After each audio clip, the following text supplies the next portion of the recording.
Nós estamos continuando a nossa série de apresentações de seminários sobre os teóricos da aprendizagem.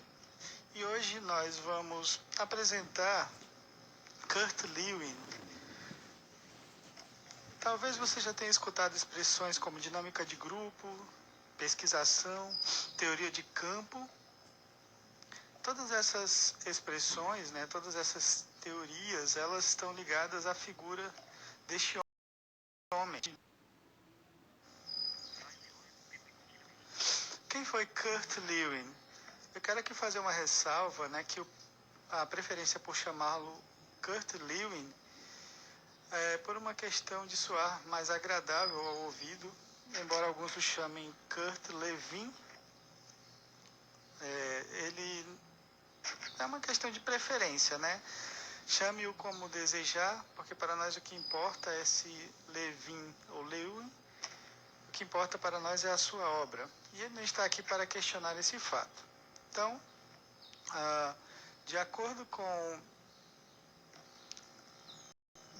o professor Marco Antônio Moreira, Lewin está no rol dos teóricos que desenvolveram as primeiras teorias cognitivas, juntamente com Köhler, Max Wertheimer e Kurt Koffka, o grupo da Escola de Berlim, e que talvez você conheça mais como Gestalt, a famosa Gestalt alemã, que surgiu em contraposição ao reducionismo atomista do final do século XIX, início do século XX, assim como também surge o behaviorismo.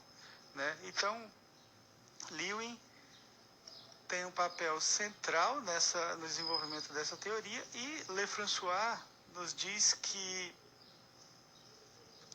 essas teorias cognitivas, quando nós atentamos para teorias bem famosas como as de Piaget, Brunner e Ausubel, nós não devemos esquecer que elas tiveram uma origem. E essa origem está no movimento da Gestalt e no da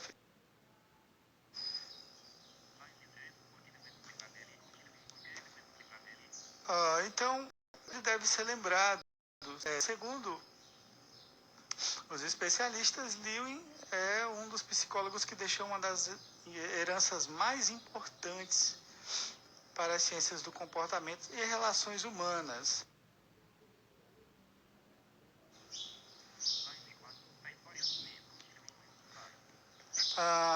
Kurt Lewin foi um dos psicólogos mais influentes da história. Ele é considerado o pai da psicologia social e da psicologia das organizações. Suas explicações e sua teoria se aplicam às mais diversas áreas hoje em dia, principalmente no mundo organizacional.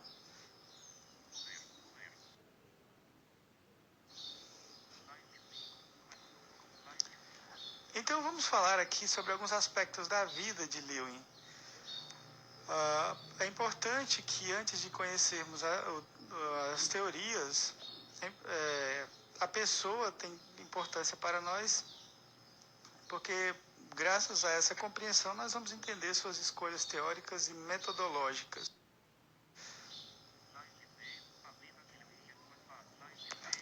Vamos dividir a vida de Lewin em duas etapas, duas fases. Sua fase alemã e posteriormente sua fase americana. Lewin nasceu na Prússia, na então Prússia, em 9 de setembro de 1790, cidade chamada Mondino. E ainda pequeno, com sua família, veio para Berlim. Essa cidadezinha pertence à atual Polônia, mas na época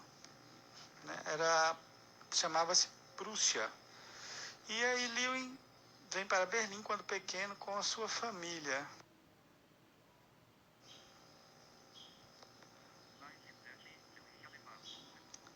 Então, vamos aqui abordar aspectos da trajetória acadêmica de Lewin. Lewin estudou em Friburgo, Munique e Berlim, e seu interesse pela psicologia surgiu gradualmente. Eu acho muito interessante quando nós vemos que esses homens, eles eram realmente grandes estudiosos. Observemos aqui as áreas de interesse, né, com as quais ele se envolveu. Medicina,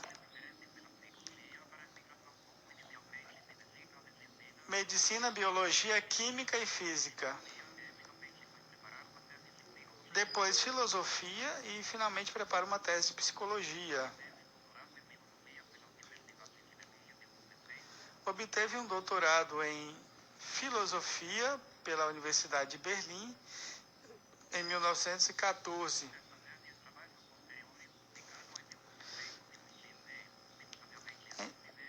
Então sua tese, né, é retomada em trabalhos posteriores, e ele a publica em 1926, simultaneamente em Londres e Berlim.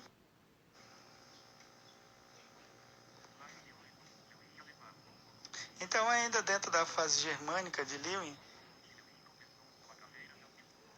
o ano de 1914 deveria ser o ano perfeito para Lewin, né? O começo de sua carreira na Universidade de Berlim, porém, foi subitamente surpreendido pelo evento da Primeira Guerra Mundial, quando foi convocado, combateu, foi ferido, e aí, somente no pós-guerra, ele pode retomar suas atividades acadêmicas.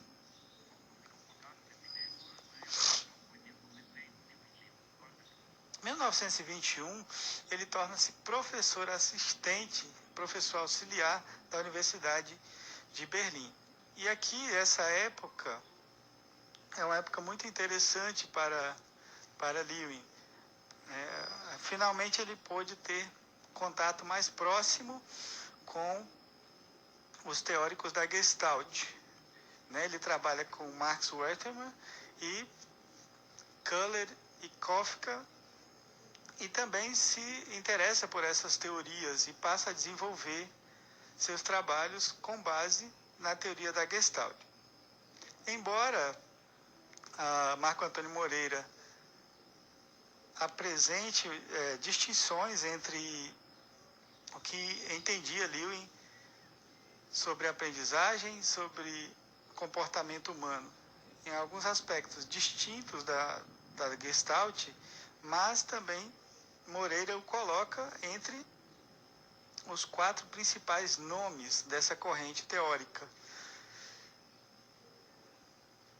Então, dando prosseguimento,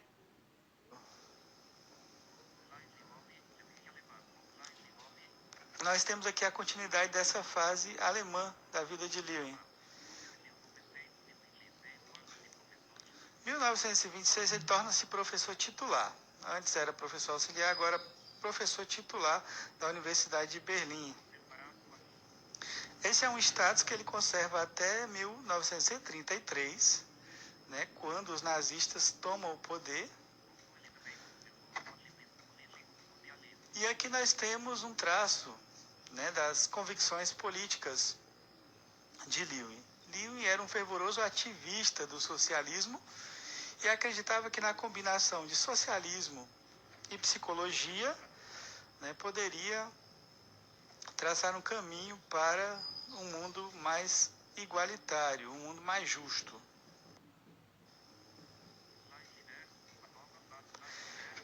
Então aqui nós adentramos em uma nova fase da vida de Lewin, né? O dia em que tudo...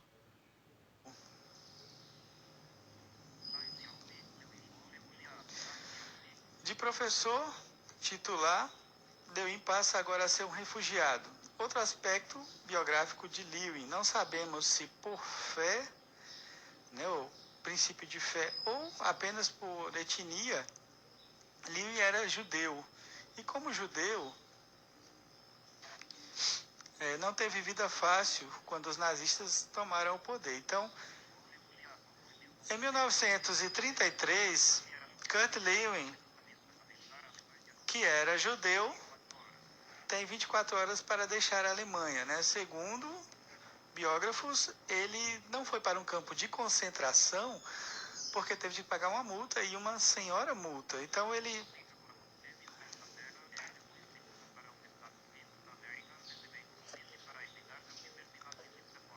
fica por alguns meses na Inglaterra, tem uma tentativa frustrada de se refugiar em Jerusalém e finalmente vai para a livre América do Norte, a terra da liberdade civil e religiosa, e lá, com o auxílio de amigos, um ano depois começa a lecionar em Stanford.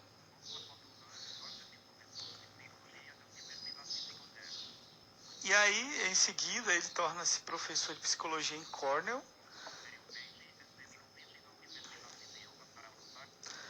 Ele recebe convite da Universidade de Iowa para ocupar uma cátedra de psicologia. Então, até 1939, ele permanece em Iowa. Então, sua fuga da caça aos judeus foi-lhe uma experiência tão traumática que Lewin escreveu 4 trabalhos, né?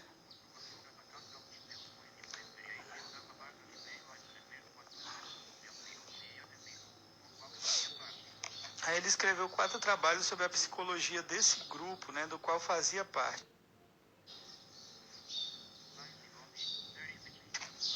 Então, eu resolvi nomear, ironicamente, os trabalhos que Lewin escreveu sobre a psicologia dos judeus.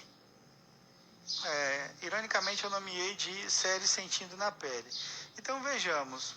Aqui estão os 4 trabalhos que ele fez com relação aos aspectos psicológicos do que sofreu esse povo durante os horrores da dominação nazista. Então, olha só. O problema psicológico do grupo minoritário, de 1935, foi o primeiro trabalho. Temos em seguida, Ao se deparar com o perigo, 1939.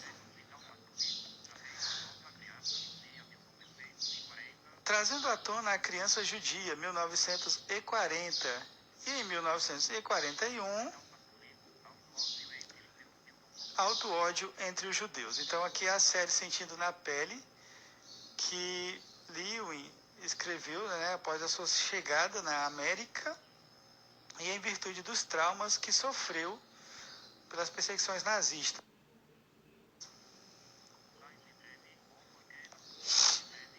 Então nós temos aqui o porquê das coisas.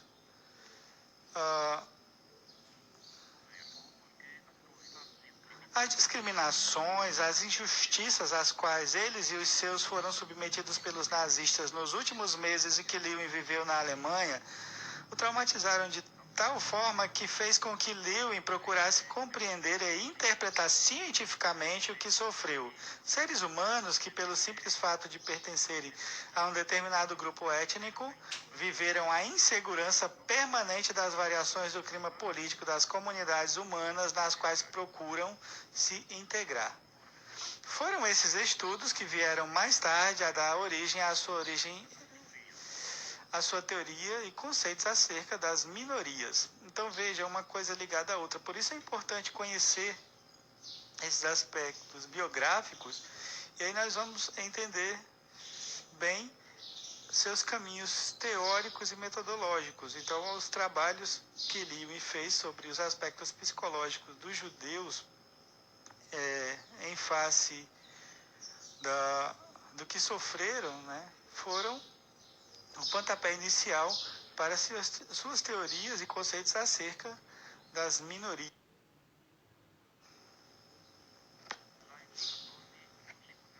Então, nos últimos anos de Lewin, me refiro a partir de 1939, né, a partir dessa época ele ganha um maior destaque como professor, como psicólogo na América do Norte. E nós temos que Lewin, ele publica 2 trabalhos teóricos que logo o tornarão célebre. Uma teoria dinâmica da personalidade é o primeiro deles, e o outro, e princípios da psicologia topológica. Nesse período, seu principal interesse é formular uma teoria do conjunto do comportamento individual e, ao mesmo tempo, elaborar modelos teóricos que permitam uma renovação na experimentação e a exploração dos fatos psíquicos. Em 1939, Kurt Lewin volta à Universidade de Stanford e, em 1940, torna-se professor de Harvard. Em 1945, a pedido do MIT, funda um centro de pesquisas em dinâmica de grupos. Para Kurt Lewin, é um momento da criação e introdução do termo dinâmica dos grupos no vocabulário dos psicólogos. Então, ainda dentro dessa perspectiva dos últimos anos, nós temos que a psicologia social, ela se torna órfã. E aqui nós temos aquele triste momento que acontece na vida de todos os homens e marcam bastante na vida dos grandes homens. Lewin morre de parada cardíaca, né? A 12 de fevereiro de 1947, em sua residência em Newtonville, Massachusetts, próximo a Harvard e ao MIT, onde trabalhava por essa ocasião. Então, foi-se o homem, Kurt Lewin, e fica a obra. Segundo alguns biógrafos, né, nesse período, sua filha Gertrudes, com o auxílio de outros 2 professores, publicaram novos trabalhos. E nesse ínterim, ele começa a exercer grande influência sobre as teorias do comportamento, sobre as teorias principalmente as pesquisas em psicologia social. Então, graças à publicação desses trabalhos, Lewin, né, mesmo no pós-mortem, adquire grande influência e uma influência cada vez maior.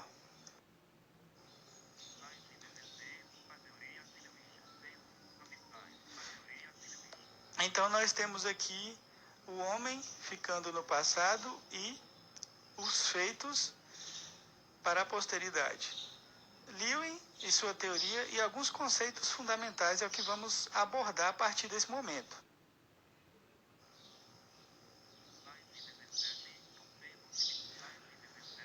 Então, como foi dito, com base no que sofreu em face das perseguições nazistas, Lewin desenvolveu vários estudos, né, aqueles da série Sentindo na Pele, que eu mencionei, ao se deparar pelo perigo, auto-ódio entre os judeus, trazendo à tona a criança judia, e o outro, né, que nós mencionamos lá, eles foram a base para o desenvolvimento desse conceito de minoria. E o conceito de minoria para Lewin é diferente do conceito demográfico. Lewin, né, acreditava que 50% mais um pode ser minoria. Né? Mas minoria em que sentido? Minoria no aspecto psicológico. O termo em psicologia é diferente do termo demográfico. 50% mais um pode ser minoria se o destino coletivo depender da boa vontade de um outro grupo. O grupo, mais ou menos, percebe-se como menor, como não possuindo os mesmos direitos. As pessoas se sentem e se reconhecem em estado de tutela. E aqui, de forma parentética, né, talvez ninguém compreenda melhor esse conceito de minoria do que nós brasileiros, né, do que nós nordestinos, já que, de fato, para nós brasileiros, a nossa maioria numérica é, de fato, uma minoria psicológica. Né? Nós temos, em todos os aspectos da nossa sociedade, uma minoria numérica que é a maioria psicológica e que decide os nossos rumos. Então, Lewin entendia assim, né, que mesmo em um caso de maioria numérica, uma maioria quantitativa, essa maioria poderia ser uma minoria psicológica, né, se não gozasse dos mesmos direitos dos demais. E aí nós vamos entender, dentro desse conceito, vários aspectos da dinâmica de grupo. Né? e dentro do campo social.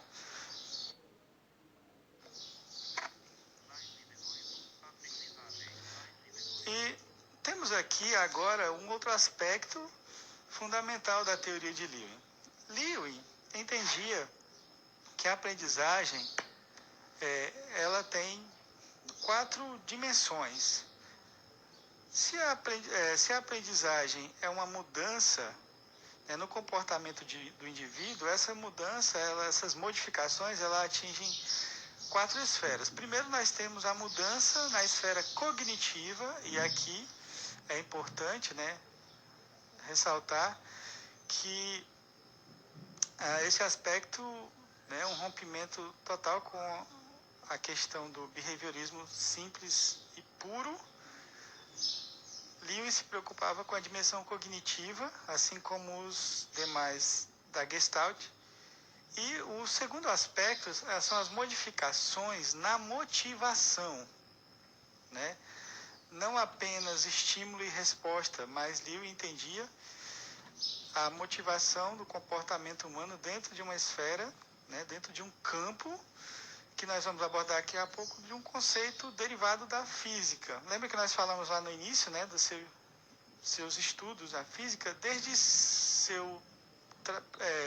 seus primeiros trabalhos, Lewin já demonstrava uma grande tendência de matematizar as explicações da psicologia dentro de conceitos das ciências naturais. E temos aqui, só recapitulando, a aprendizagem na dimensão de uma modificação cognitiva, a aprendizagem com modificação da motivação, querer ou não querer, e a aprendizagem, no terceiro item, seria uma aprendizagem, uma modificação da estrutura do grupo social ao qual pertence, ou de crenças, mitos, e por fim, uma modificação, no quarto item, das dimensões de aprendizagem no sentido físico, aprender a fazer algo de forma física. Então, dentro dessa compreensão de Lewin, aqui eu coloquei alguns aspectos do que Lewin entendia sobre essa aprendizagem com modificação na esfera social. A integração de um grupo não acontecerá enquanto as suas relações e sua comunicação não forem abertas, claras, confiantes e adequadas. Estabelecer um diálogo com o outro é algo que se aprende, porém é preciso abrir-se ao outro para se realizar trocas autênticas. É necessário se permitir questionar as formas habituais de comunicação com o outro, a fim de descobrir leis fundamentais da comunicação humana, seus requisitos e seus componentes. Aqui nós temos alguns traços dessa teoria, e no próximo slide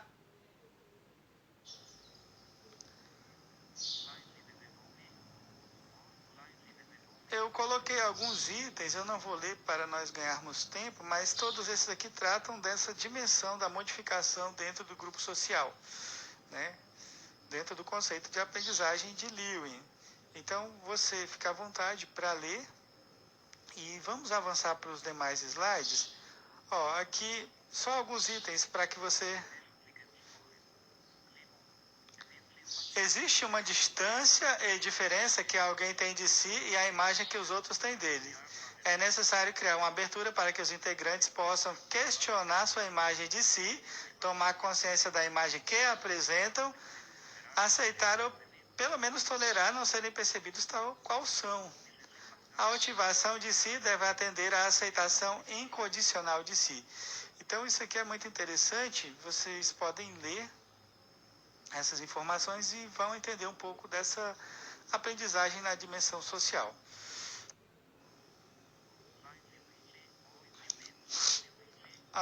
Outro aspecto da teoria de Lewin, um conceito muito interessante, o indivíduo.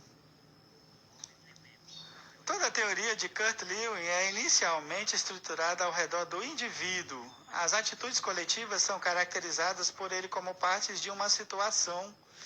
social na qual se fundem diversos elementos caracterizando uma realidade dinâmica. Para extrapolar essa questão para o universo da dinâmica de grupo, ele se utiliza de três conceitos: totalidade dinâmica, o eu social e o campo social. Vamos só dar uma passeada por esses conceitos. Nós temos aqui totalidade dinâmica. O que é isso?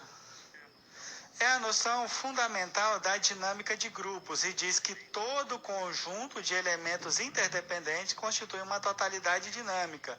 Logo, necessariamente, um grupo sempre será uma totalidade dinâmica. No entanto, seu revés não é verdadeiro. Nem todas as totalidades dinâmicas são grupos, né? E nós podemos ver isso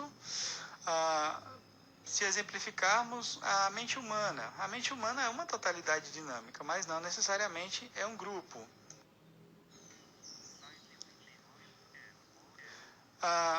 Partindo dessa premissa de que a teoria de Lewin é pautada em cima do indivíduo, nós temos aqui os eus, que Lewin chamava de self. Vejam bem, nós são três. O eu, qual Lewin chamava de self, é uma relação de realidades sociais representadas por círculos concêntricos. No centro desse círculo encontra o eu íntimo, definido por Lewin como aquele que consagra os valores fundamentais para o indivíduo. Concêntrico e seguido deste encontra-se o eu social.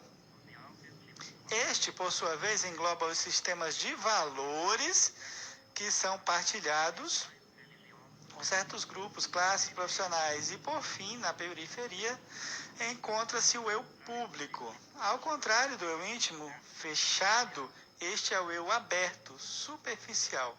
Então, veja, né? Imagine três círculos concêntricos.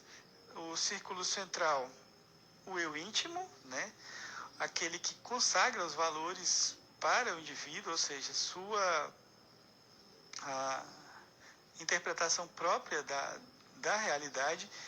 Nós temos o eu social, aí agora o momento em que ele partilha valores com outros indivíduos de seu grupo, e agora a casca, aquilo que o indivíduo apresenta, né, como eu público. De fato,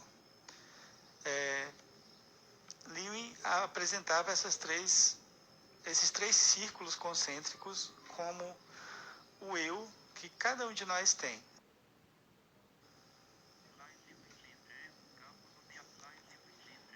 Então, o terceiro item agora, o campo social. O que é isso? É essencialmente uma totalidade dinâmica, constituída por entidades sociais coexistentes, indivíduos, não necessariamente integrada entre elas. Dentro de um mesmo campo social coexistem grupos, subgrupos, indivíduos segregados, indivíduos ligados por redes, etc. O que caracteriza essencialmente o campo social são as posições relativas que nele ocupam os diferentes elementos que o constituem. E aqui isso é importante, né? O que caracteriza o campo social, que é composto por esses grupos, subgrupos, indivíduos, segregados ou não, é a posição relativa que este indivíduo ocupa dentro desse campo.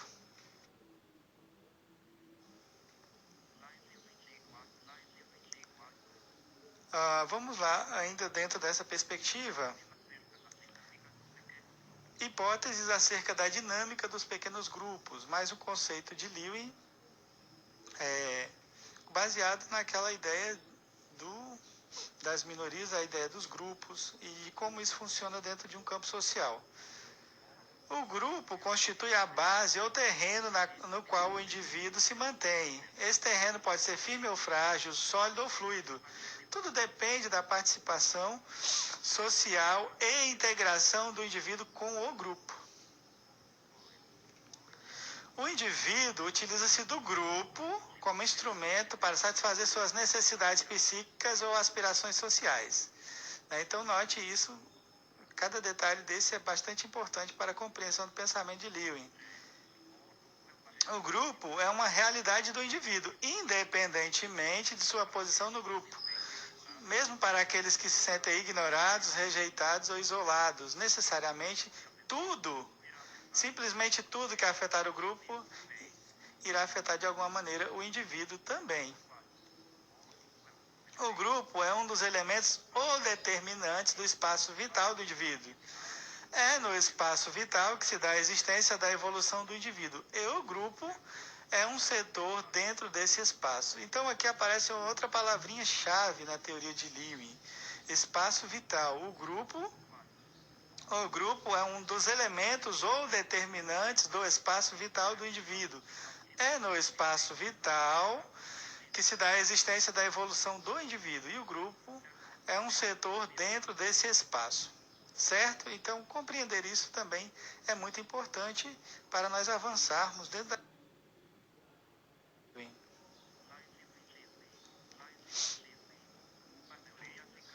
vamos falar agora sobre a famosa teoria de Lewin.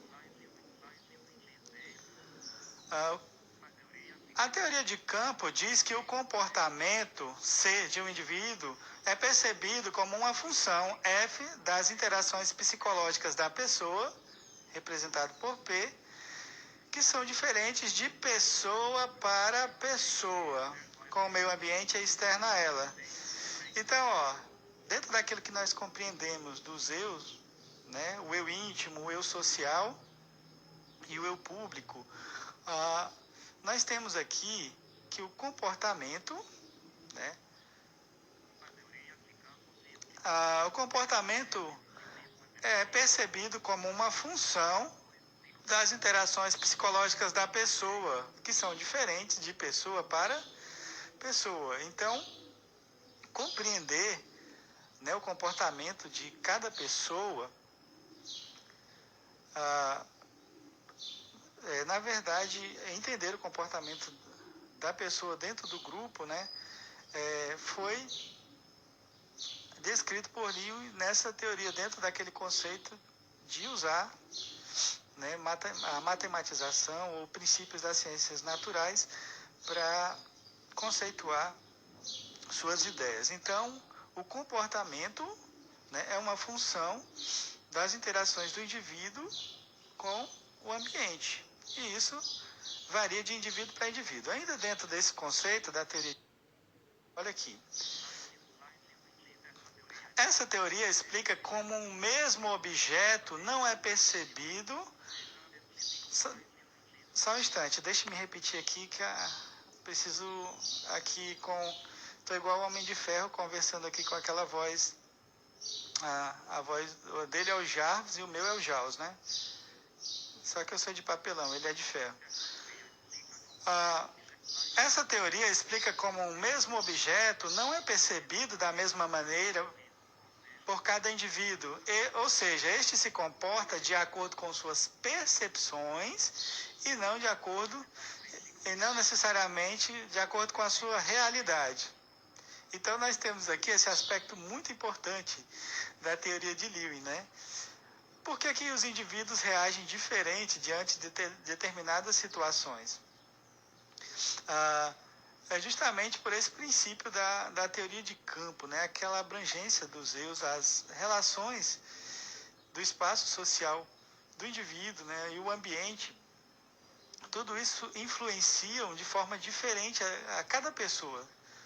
E aí, temos aqui um conceito muito curioso que nós vamos avançar agora para compreendermos. Então, perceba, comportamento é uma função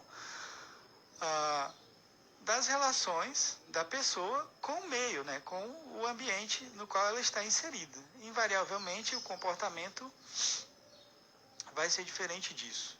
E os indivíduos entendem as situações, os fatos e os objetos que estão inseridos ali no seu espaço vital como diferentes. As pessoas interpretam de forma diferente. Então, vamos avançar aqui para você entender melhor esse aspecto.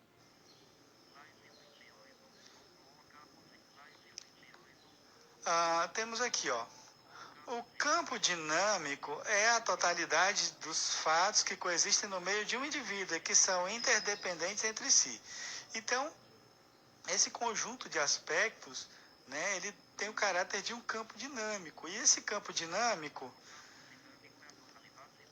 é a totalidade dos fatos que coexistem no meio de um indivíduo e que são interdependentes entre si. Ou seja, no meio no qual está inserido o indivíduo, ali atuam forças que dão a esse espaço vital um caráter de um campo dinâmico, né? Esse conceito trazido da física, no qual todos os eventos, os fatos ali, têm uma relação de interdependência, né? Um não pode ser analisado em detrimento do outro, porque todos agem mutuamente sobre os outros.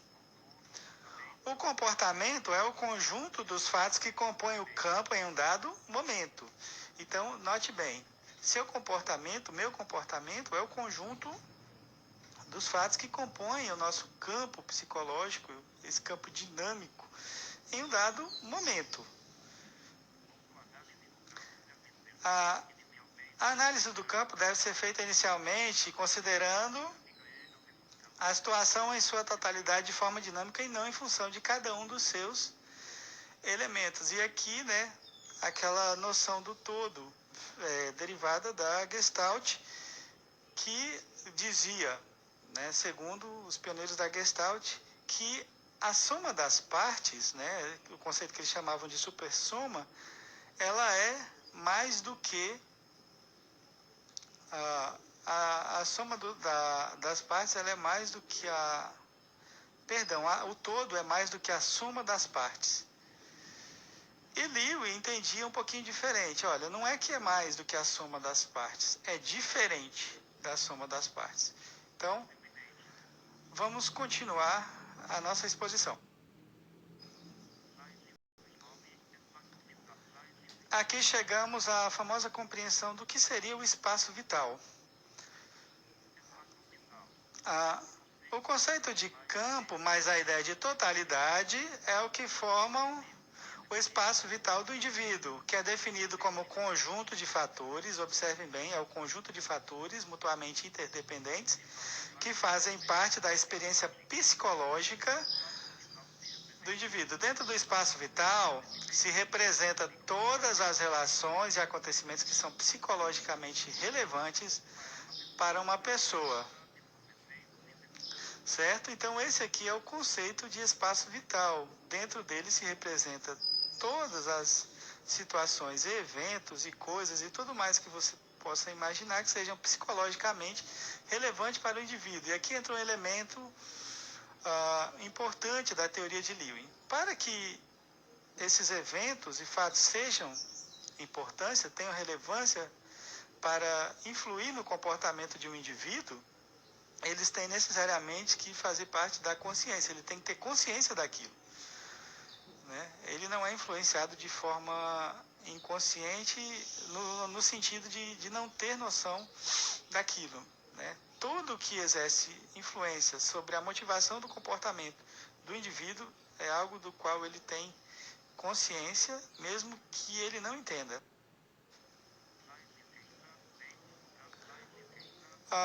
Dentro do campo, o indivíduo está submetido a uma série de vetores de forças cujos valores são chamados de valências, repulsivos e atrativos, que geram um sistema de tensão interna. Então aqui nós temos, né, a crítica de Lewin ao conceito de necessidade, de que o indivíduo tem uma necessidade a ser satisfeita e que, no intuito de satisfazer essa necessidade, ele se movimenta, né? Ele se comporta de determinada forma. Para Lewin, trazendo o conceito da física, cada elemento dentro do campo, ele adquire uma valência, seja essa positiva ou negativa. E aí, isso o influenciará na direção de um comportamento, porque para Lewin, quando o indivíduo tem uma necessidade, vou tomar aqui esse termo, a ser suprida, ali naquele contexto, essa necessidade gera uma tensão, e essa tensão não é desfeita enquanto o indivíduo não satisfaz aquela necessidade. Né? Então, imagine aí que o indivíduo ele tem que apresentar um seminário. Né? forças adquiriram valência. Ele quer concluir o mestrado, quer superar a disciplina de teorias da aprendizagem, e aí uma série de forças o impulsionam nessa direção. Seriam as valências positivas, né? Só que aí ele tem também forças que operam no sentido contrário, né? A pandemia, a preguiça, o distanciamento, a indisposição. E na resultante dessas forças, ele será impulsionado, motivado, né? Ou de forma negativa ou de forma positiva.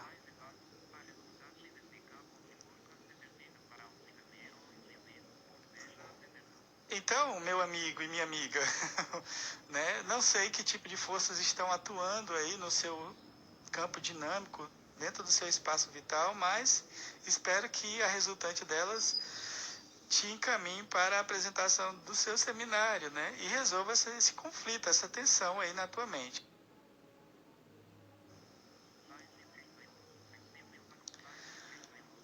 Temos aqui agora o famoso princípio da contemporaneidade. O que é isso? De acordo com Lewin, vamos ver aqui o que diz. Ó. Na visão leonista das coisas, o comportamento do indivíduo é função exclusiva do seu presente e, portanto, passado e futuro não influenciariam. No entanto, Lewin aplica o conceito de janela temporal. O que ocorre é que os fatos evocados pelo indivíduo do seu passado, assim como seus desejos e anseios relativos ao futuro, são trazidos para o presente pelo sujeito e tornam psicologicamente presentes, interferindo em seu comportamento. Então, aqui o que é esse princípio da contemporaneidade? Não é que, de fato, o seu campo psicológico passado ou suas perspectivas de futuro não interferem no seu campo psicológico atual. O que Lewin está querendo dizer é que a causa do seu campo psicológico presente não é o campo psicológico passado e nem a sua perspectiva do futuro. Então, o seu comportamento presente é fruto do seu espaço vital presente, do seu campo dinâmico psicológico presente. Exemplificando de forma mais clara, imagine que quando se pergunta a uma turma como a nossa, você teve sucesso com uma disciplina como matemática durante sua trajetória acadêmica? A maioria vai dizer que não. Mas a pergunta é, hoje, você poderia aprender matemática? Muitos seriam tentados a observar na experiência passada e dizer, não, olha, é difícil ensinar truques novos a cachorro velho. Mas o que Lewin diz é que aquele campo psicológico passado, né, com os elementos, os fatos e eventos que o compunham naquela época, que o levaram você ao insucesso, né, eles não vão determinar o campo presente. Né? Você tinha talvez um professor que não era muito didático, né? Você tinha uma base que talvez não fosse adequada, uma turma que não colaborava, né? Você tinha dificuldade de concentração, mas no presente, embora você tenha trazido esse campo passado para o campo presente e a sua perspectiva de aprender matemática seja de que não vou aprender, já era, estou velho para isso, isso não vai determinar. Porque se você, por exemplo, pega um bom professor, né, condições melhores de estudar, todos esses elementos, uma turma bastante empenhada, colegas que partilham conhecimento, todo esse campo dinâmico, né, vão influenciar o seu campo psicológico atual e você fará aquilo que não foi capaz de fazer naquela época em virtude do campo presente ao qual estou me referindo, né, que era na sua experiência passada, e no campo atual você vai desenvolver. Então, para Lewin, isso operaria, primeiro, uma mudança cognitiva da aprendizagem, outro aspecto, a mudança de motivação, né? Você iria aprender a gostar de matemática, porque agora você aprendeu, e uma mudança relacionada à dimensão do grupo.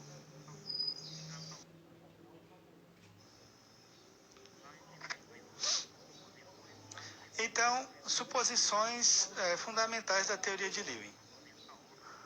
O comportamento humano é derivado da totalidade.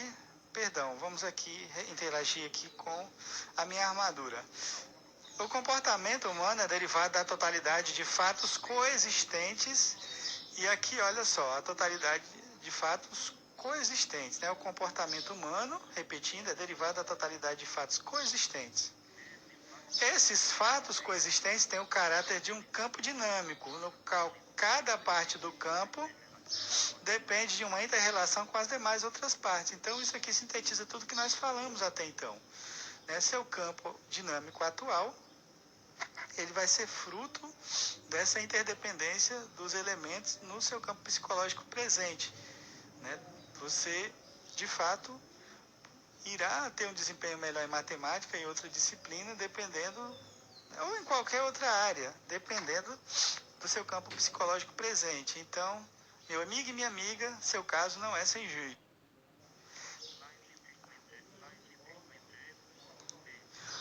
E aqui nós temos aquele aspecto mais relevante assim, dentro das ciências sociais, da psicologia social e da relevância disso para nós, como seres sociais. O homem é, na teoria do campo, produto do meio, o campo presente e da energia que possui em determinado momento.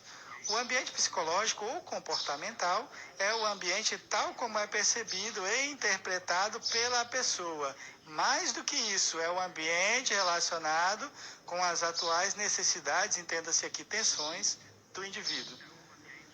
Então, isso aqui sintetiza bem a nossa ideia. Nós somos frutos do meio,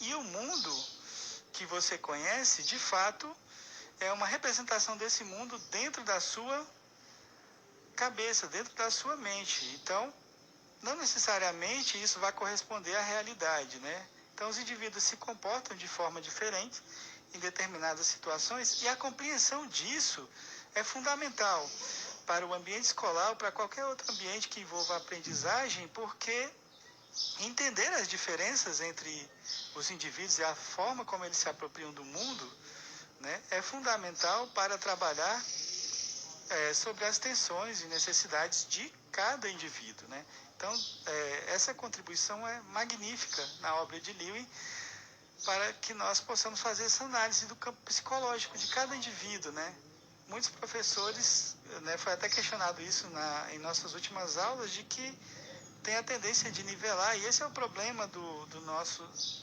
sistema. Os indivíduos entendem o mundo, entendem as coisas de forma diferente. E compreender essa noção do campo psicológico de cada indivíduo, da forma daquele eu que ele agrega à sua percepção do mundo, é importante para entendermos que as pessoas têm motivações diferentes, valências diferentes, se comportam de forma diferente de acordo com suas percepções. Então, o homem é, na teoria do campo, produto do meio, do campo presente e da energia que possui em determinado momento. Então, aqui você, não sei qual a energia que tem em seu campo psicológico diante da iminência de ter que apresentar esse trabalho, mas tudo isso determina seu campo psicológico atual. É o ambiente tal como é percebido e interpretado pela pessoa. É o ambiente relacionado com as atuais tensões do indivíduo. Então, vamos aqui avançar para a nossa conclusão.